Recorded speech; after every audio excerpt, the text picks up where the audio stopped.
యేసుక్రీస్తును నువ్వు ఆరాధించాలి అంటే, దేవునిగా అంగీకరించాలి అంటే విడిచిపెట్టవలసినవి ఉన్నాయి. ఏమిటది? చెడు స్నేహము. ఏమిటది? చెడు కార్యములు. ఏమిటవి? చెడు అలవాట్లు. ఏమిటవి? చెడు పనులు. నువ్వు చేస్తున్న ప్రతి చెడు విడిచిపెట్టాలి.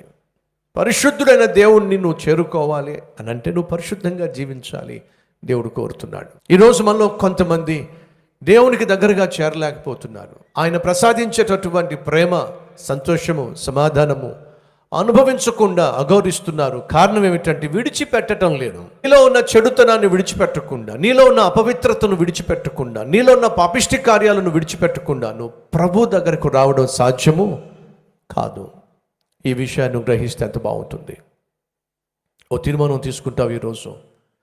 ఏ పాపమైతే ప్రభు దగ్గరకు రాకుండా నాకు అడ్డుపడుతుందో దాన్ని ఈరోజు విడిచిపెట్టేస్తాను. తీర్మానం తీసుకో.